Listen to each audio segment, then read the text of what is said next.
Baik, kita mulai. Bismillahirrahmanirrahim. Assalamualaikum warahmatullahi wabarakatuh.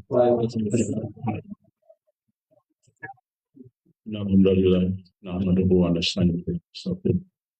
Sallallahu ala nabiyina Muhammad wa ala alihi wa sahbihi ajmain. Amma ba'd. Rekan sekalian, alhamdulillah sore ini kita bertemu lagi dalam sesi kuliah. Untuk tema ini, insya Allah 3 kali pertemuan ya, 3 kali sesi. Untuk sesi pertama ini dengan bab setiap napas penduduk rohani di tanah Ujalah menjadi pahala. Setiap napas, tarik napas itu adalah pahala. Dan ini kita akan bicara dari 2 sisi, kitabiah dan ilmiah. Untuk sesi pertama ini saya bersifat umum. Dalilnya pun dalil umum. Dan hujahnya hujah umum. Tapi nanti besok lusa kita akan masuk ke hujah-hujah yang sangat spesifik terkait dengan judul kuliah saat ini ya. Baik. Pertama, teman-teman sekalian, saya ingin bicara dulu secara umum. Kita tahu, sama-sama tahu bahwa napas adalah tanda eksistensi amal yang berlanjut.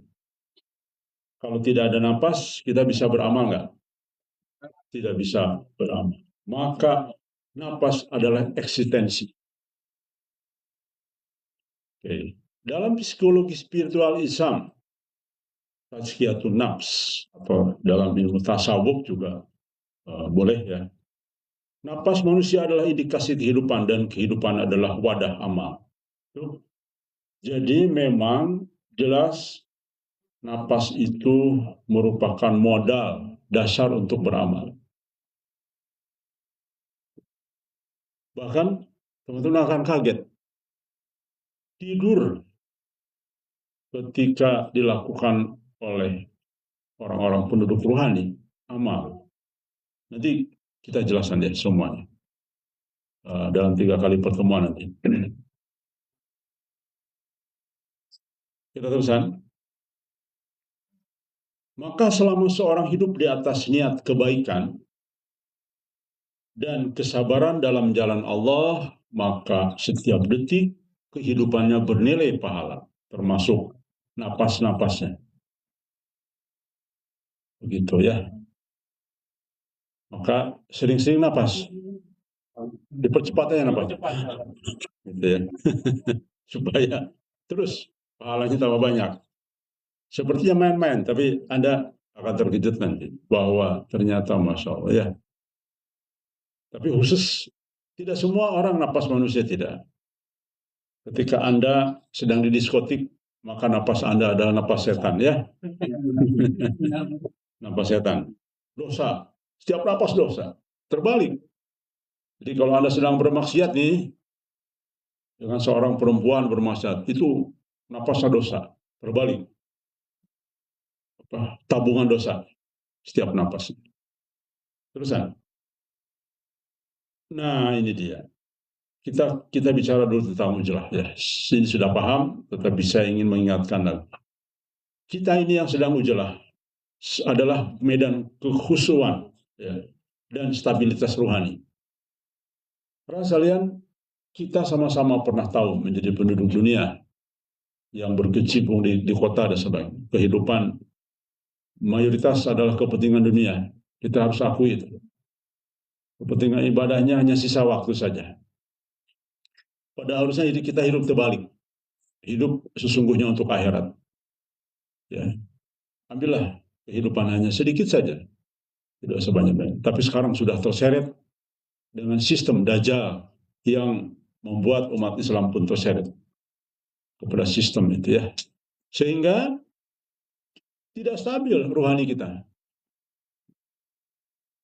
Kita akui, saya pun mengakui bahwa hampir jarang-jarang sholat berjamaah di masjid karena aktivitas sedang sholat maghrib ada di jalan mau pulang ke rumah dari kerja ya 12 bahkan sampai isya kadang-kadang begitu Karena macet total. Wah, macet. Enggak. Akhirnya kadang-kadang di mobil. Itu pun kalau ingat ya tayamum misalnya. Jadi berat memang kehidupan di kota saat. Dan hanya di tempat ujlah lah kekhususan dan stabilitas rohani akan berjalan. Sekalian, dari sisi psikologis lingkungan, tanah ujlah adalah zona tenang yang menurunkan paparan stres, dosa sosial, dan distraksi duniawi. Tahu arti distraksi? Jadi tidak fokus. Ya. Artinya dunia ini tidak jelas fokusnya. Sekalian, penelitian modern menunjukkan bahwa kehidupan kontemplatif, yaitu merenung secara mendalam, menyelami makna, ya berpikir dengan tenang dan fokus. Jadi artinya apa sih inti kehidupan sehari-hari itu dan sebagainya. Ini ternyata meningkatkan kesehatan mental.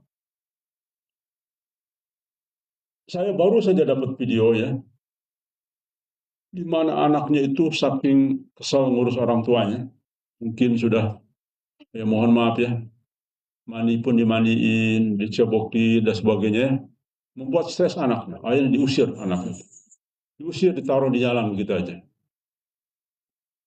Jadi tidak mau lagi ngurus ibunya, padahal Masya Allah. Dan ditanya sama wartawan, ya, ini kenapa? Ya pokoknya saya, ini kalau meninggal nggak apa-apa. Ya udah kami ambil ke panti asuhan, silahkan. Terus kalau meninggal nanti dikabarin, nggak usah, dikabarin. Anaknya coba ya, stres. Jadi apalagi sekarang, apalagi nanti sebentar lagi fase krisis berat. Di dalam banyak mubasyirat jelas sekali akan ada fase-fase gelombang-gelombang tsunami yang besar. Akan terjadi gunung meletus yang banyak sesuai dengan BMKG ya, laporan pemerintah. Nah, kalau itu terjadi, maka dalam 3 tahun ke depan ditambah dengan perang dunia ketiga yang sudah semakin meluas, maka kesehatan mental pasti terganggu, ketenangan batin terganggu.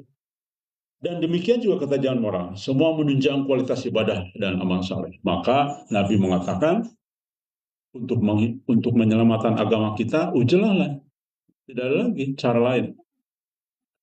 Baik, kita teruskan. Sehingga aktivitas pasif sekalipun, nah ini dia. Sehingga bagi orang-orang yang sudah ada di tanah ujlah ini, aktivitas pasif pun diam, merenung, bernapas dapat membawa efek ruhani positif yang mendekatkan diri kepada Allah. Tanpa disadari, teman-teman itu tergerus gangguan-gangguan jiwanya. Ya, pelan-pelan menjadi orang yang stabil dalam amal dan ibadah. Di luar bayangkan harus mencari uang, ya, harus buat anak sekolah, harus segala macam. Di sini nggak ada yang cari uang. Tapi semua seger-seger badannya ya, sehat-sehat, gitu ya. Nggak ada yang menjadi kurus, dan sebagainya. Jadi artinya, karena yang paling dominan di dalam kehidupan kita adalah psikologis. Jadi nanti kita jelaskan kenapa dia merenung, bernapas itu justru membawa sesuatu yang efek yang baik kepada kita ya. Nanti di seri kedua ketiga nanti. Niat. Nah, poin ketiga, niat kunci transformasi napas menjadi pahala. Karena sekalian, seperti tadi saya katakan, saya sadar napas saya adalah maksiat, napas saya adalah dosa. Karena dari mulai berangkat ke kantor, sudah ngomong-ngomong soal komisi, proyek, saya kebagian berapa persen dan sebagainya. Itu ketika kita bicara komisi yang sesungguhnya diharamkan, maka itu adalah dosa. Napasnya dosa terus. Dalam Islam, amal tergantung niat. Maka ketika seseorang tinggal di tanah Ujalah dengan niat menjaga agama, menghindari fitnah, dan menanti janji Allah. Sekarang sekalian, ingat ya, di dalam surat apa?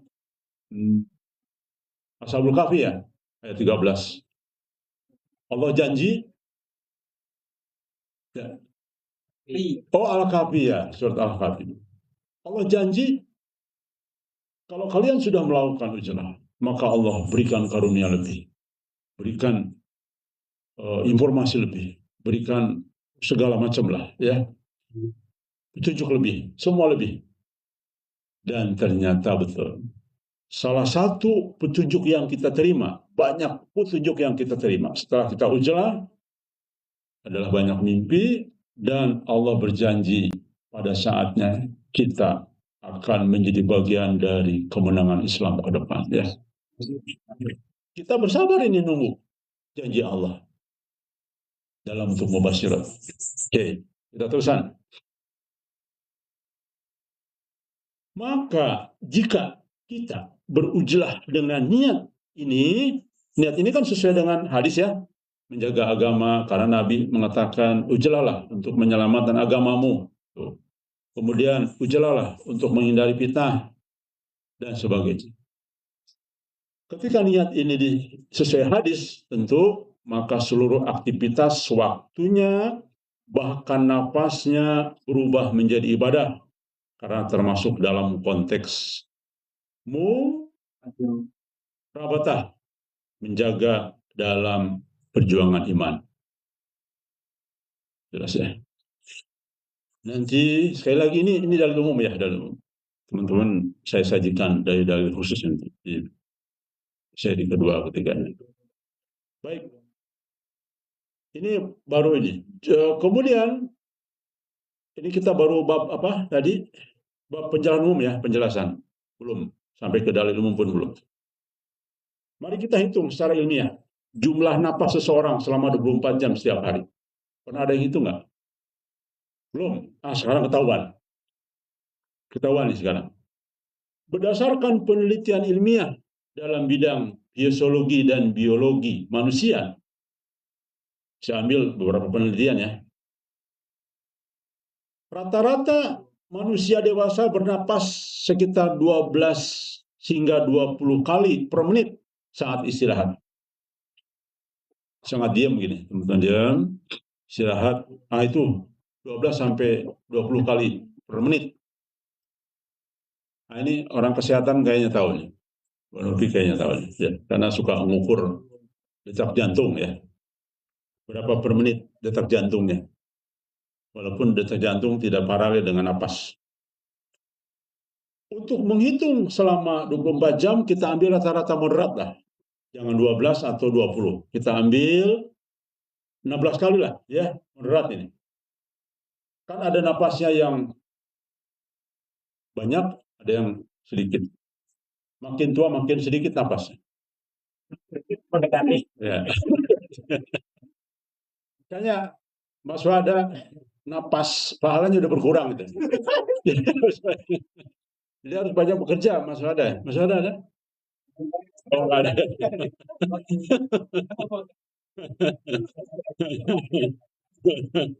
Apalagi duda nih, napasnya. Rata-rata 16 menit ya. Lihat. Hitung sekarang. 16 kali napas kali 60 menit. Berarti 960 napas kali ya. Per jam ini, per jam. Mari kita lihat per hari. Per 24 jam. 9 kali 60 kali 24 jam sebenarnya 23.000 kali napas setiap hari. Silakan kalau nggak ada punya kerjaan dibuktikan. Ya percaya aja lah ya. Nggak usah dibuktiin, percaya aja dah. Kalau Anda membuktikan nggak ada kerjaan. Menghitung napas. Saya pun mengutip dari penelitian ya. Baik. Jelas setiap napas pahala. Berarti teman-teman dapat pahala 23.000 kali. Kecuali masuk ada 10.000 kali lah paling. Kesimpulan, manusia bernapas sekitar 20.000 sampai 25.000 kali per hari dalam keadaan normal dan tenang. Istirahat, sedang istirahat ini. Dalam keadaan normal ya. Oke, kita teruskan. Catatan.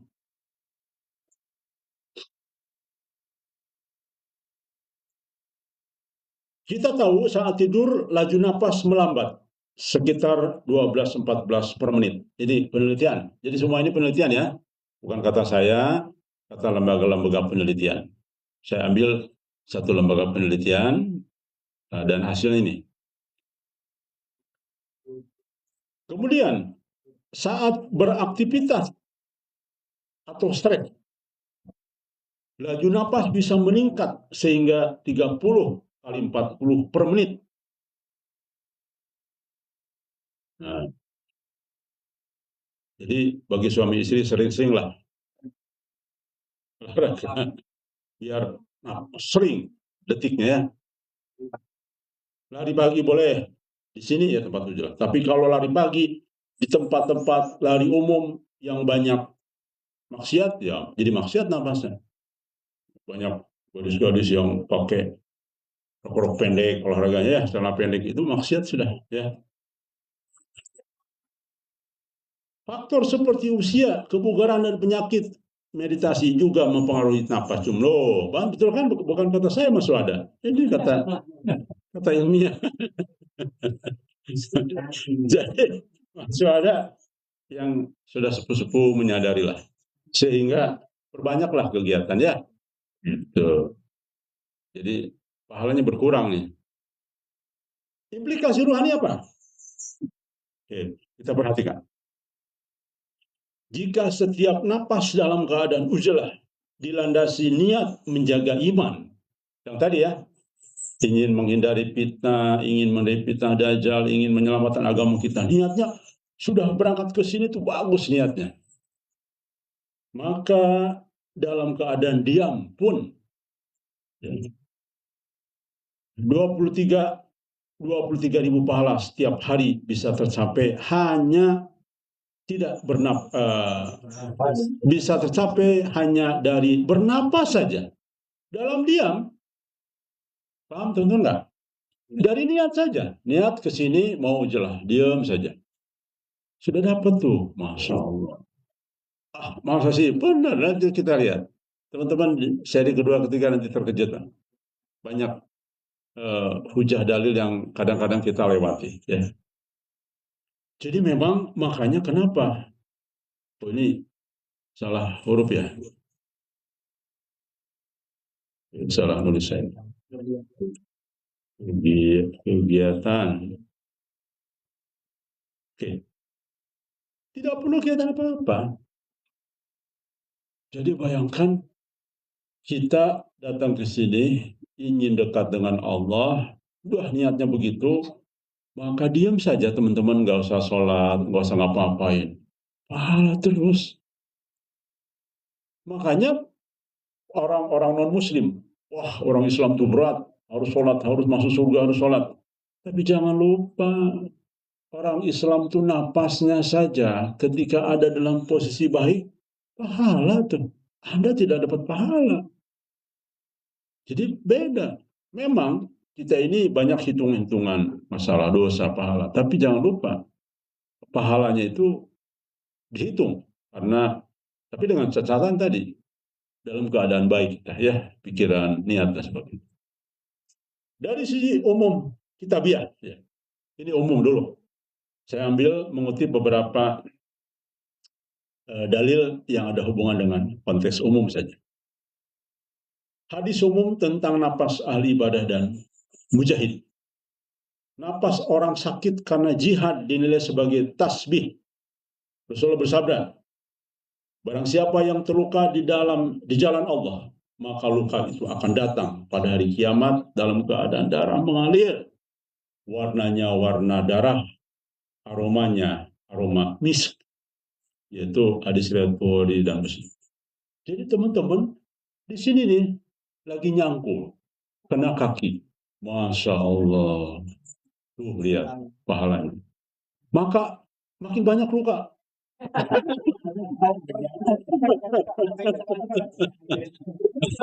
Iya betul. Iya betul. Jadi banyak-banyaknya luka ya. Banyak-banyak luka. Luar biasa ya. Tuh lihat tuh. Barang siapa terluka di jalan, kita pasang di jalan Allah. Sama sekali tidak ada pikiran dunia di sini. Semua hanya karena Allah.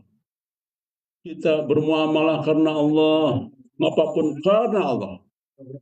Tidak bukan karena uang, ya. Semua sudah kita jelaskan. Bayangkan teman sekalian, ya, terluka, Anda terluka gara-gara kesambit, apa kayak gara luka nebang pohon, apa sajalah. Ya. Kayak Mas Antoni sekarang apa namanya bengkak kan? Nah itu. Jadi betul sakitnya dan apa sajalah. Baik, yang berikutnya hadis tentang orang yang menunggu waktu sholat. Nih, Rasulullah bersabda, seseorang yang duduk menunggu sholat dianggap dalam keadaan sholat selama ia tidak membatalkan. Makanya betul, ada hadis lain kan? Siapa yang duluan ke masjid, pahalanya lebih. Iya, itu konsep tambahan hadisnya ya. Tuh. Jadi teman-teman menunggu orang sholat, silahkan. Lebih cepat azan, lebih buru-buru. Yang terakhir, pahalanya paling sedikit. Tentu dibandingkan dengan orang. Tapi tentu beda ya. Artinya teman-teman terlambat karena apa? Sedang menolong orang yang sakit, itu beda lagi. Justru dengan menolong orang sakit jauh lebih pahala daripada orang yang sholat lebih cepat. Kenapa? Menolong itu muamalah itu lebih tinggi nilainya. Kita sudah pernah paham, pernah tahu. Jadi rekan sekalian, artinya keberadaan pasif dengan niat dan kesabaran dalam jalan Allah sudah dianggap ibadah. Tuh. Jadi bagi teman-teman yang nungguin setengah jam teman-teman ya, pahala udah. Apalagi sampai baca Quran atau baca apa, double lagi. Diam saja. Sudah berpahala. Jelas ya? Kita pesan. Dari Quran, kesabaran di jalan Allah diberi ganjaran tidak terputus. Ini jelas, sesungguhnya orang-orang yang sabar akan diberikan pahala mereka tanpa batas. Dalam Az-Zumar ayat 10 ya. Ujlah, nah ini dia. Ujlah adalah bentuk sabar besar. Di sini itu kesabarannya harus besar. Kalau kesabarannya kecil, pasti lewat. Bayangkan, contohlah, kita ini sudah besar-besar di sini. Sudah setengah-setengah tua semua. Sudah punya karakter masing-masing. Bersatu di sini. Bersabar dengan sifat orang yang berbeda dengan kita. Bersabar dengan kepribadian yang datang ke sini masih belum memahami di sini. Sabar kan? Bersabar terus mendidik anak-anak kita ya. Makanya cocok nih Ustadz Abu Kasa jadi mudir karena harus sabar memang ya. Jadi ujlah itu memang tempat bersabar. Sabar atas fitnah dunia, sabar menjaga iman, sabar menanti janji Allah. Tuh. Rasanya janji Allah katanya sekitar 2 tahun lagi ya, tahun depan begini. Rasanya kok lama sekali. Itu adalah kesabaran. Maka setiap waktu termasuk napas masuk dalam janji pahala. Ya, bighairi hisab. Kemudian yang ketiga, konsep ribat, menjaga iman di tempat rawan dan seni. Rasulullah bersabda, menjaga suatu malam di perbatasan dalam ribat lebih baik daripada dunia dan seisinya. Oh ya, ini keimanan kita ini diuji sekarang. Sementara kita kadang-kadang masih banyak, kita tidak lepas dari keinginan dunia ya. Kita tidak lepas dari godaan terus-menerus dan sebagainya. Salah satunya contoh di handphone. Saya tahu nih, ketika seseorang lebih banyak menggunakan handphone, maka pada umumnya punya jiwa mental yang eh, bisa berbeda dengan pada umumnya, karena mungkin dari pengaruh-pengaruh pemikiran-pemikiran. Nah, ini ya, teman sekalian, bahkan Rasulullah menyampaikan bahwa menjaga satu malam di perbatasan dalam ribat lebih daripada dunia dan isinya. Baik, kita terusan. Tanah Ujlah dalam konteks akhir zaman berfungsi sebagai benteng keimanan, di mana para penghuninya adalah asing dan terasing yang menjaga kebenaran saat mayoritas sudah jauh dari Islam yang sesungguhnya. Itu ya. Ini jadi kita ini di persimpangan jalan, di perbatasan antara yang hak dan batil.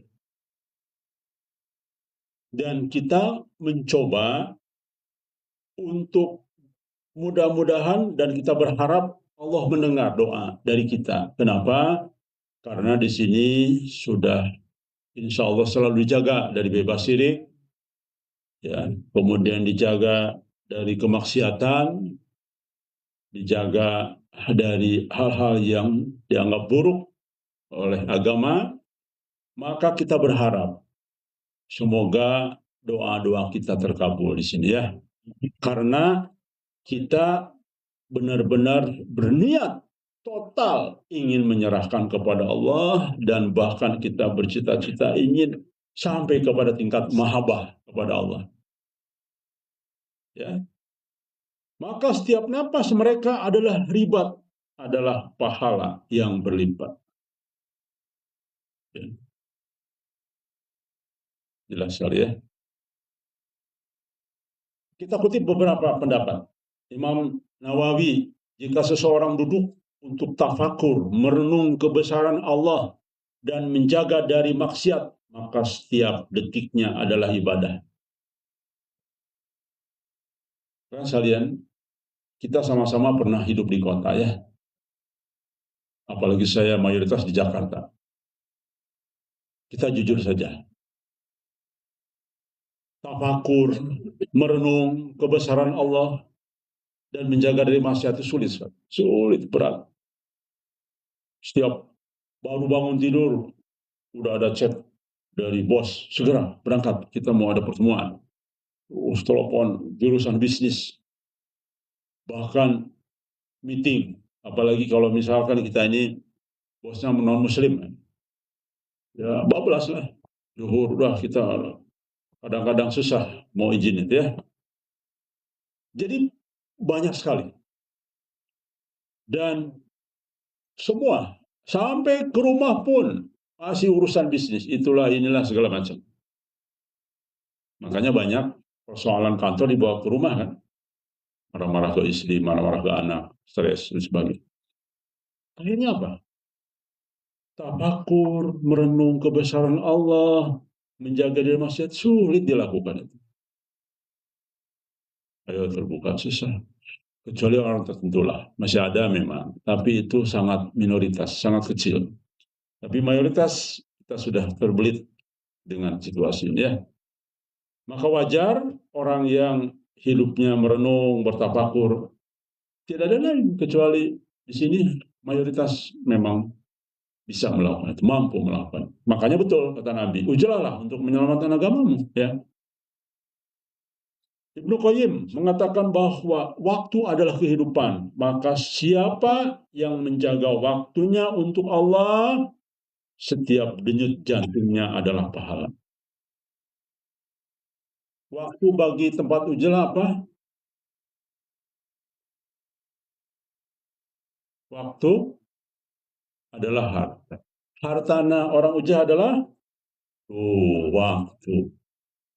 Makanya lebih banyak ujlah di sini, ya, lebih awal ujlah di sini, insya Allah pahalanya lebih besar karena setiap detik jantungnya atau setiap napasnya penuh dengan pahala, karena memang sudah niat hanya ingin berbakti kepada Allah total, ya, tidak ada unsur duniawi sama sekali, kecuali secukupnya, sekali lagi ya, seperti para utusan Allah, para sahabat, dan jadi semua untuk perjuangan kehidupan.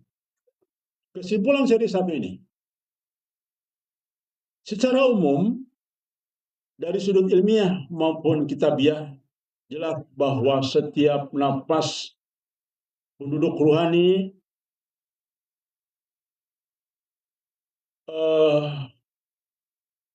yang hidup di tanah Ujlah, bila diniatkan untuk menjaga agama, menjauh dari fitnah, dan menanti kemenangan Allah dengan sabar, adalah ibadah. Napas mereka adalah pahala. Jelas. Dengan syarat apa? Nah, itu yang tadi disampaikan. Dilandasi niat menjaga agama, tidak berpaling dari tanggung jawab rohani, menjaga waktu zikir, tafakur, dan kesabaran dalam jalan Allah. Jadi, jika teman-teman sama satu frekuensi di sini, dilandasi dengan poin-poin ini, maka insya Allah setiap pahala, setiap napas adalah pahala. Tadi berapa? 20.000 pahala kita kumpulkan hanya dari napas saja.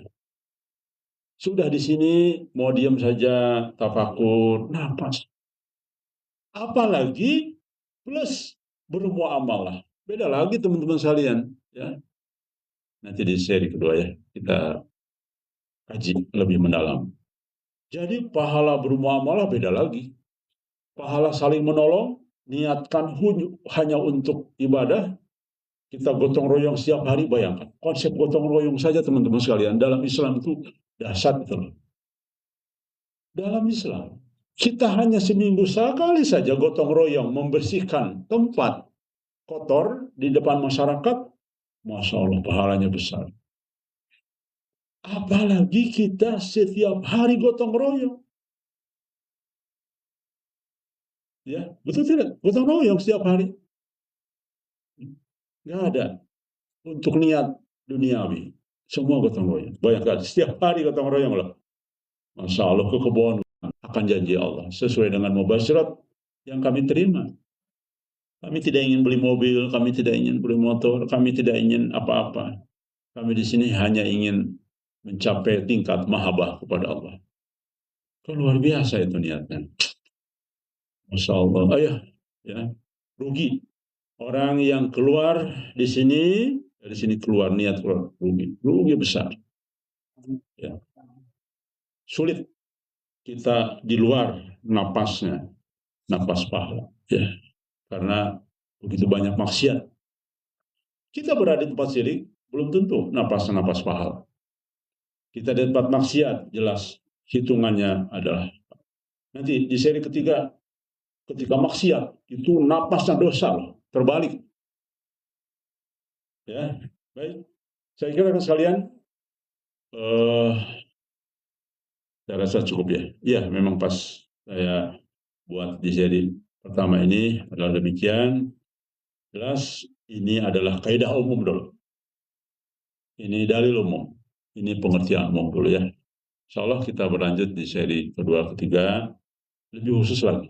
Dengan dalil-dalil lebih menjurus. Dan nanti teman-teman akan paham bahwa napas orang penduduk Bukit Lebah dengan napas orang yang ada di kota berbeda. Hitungannya, berbeda hasilnya. Insya Allah, semoga kita istiqomah di jalan Allah. Semoga kita terus bernapas di tempat Ujlah, karena napas diam saja bagi tempat Ujlah, karena sudah ada niat yang baik di sini, maka pahala terus mengalir.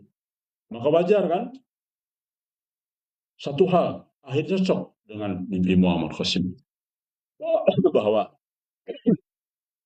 para pembantu utama Al-Mahdi itu adalah Ashabul Kahfi dan itu nanti masuk surganya bersamaan dampingan dengan para sahabat. Jadi wajar, masuk akal kan jadinya ya. Dengan ini poin masuk akal.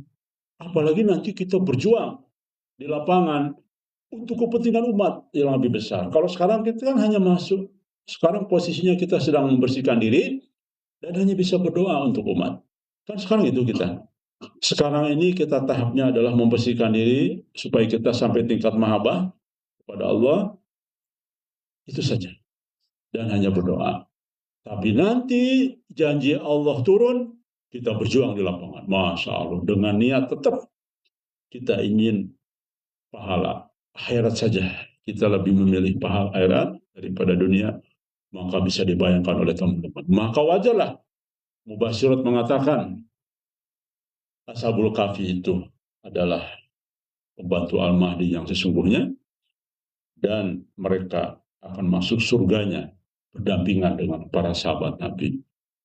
Allahu Akbar ya, luar biasa. Baik, demikian terima kasih. Assalamualaikum warahmatullahi wabarakatuh.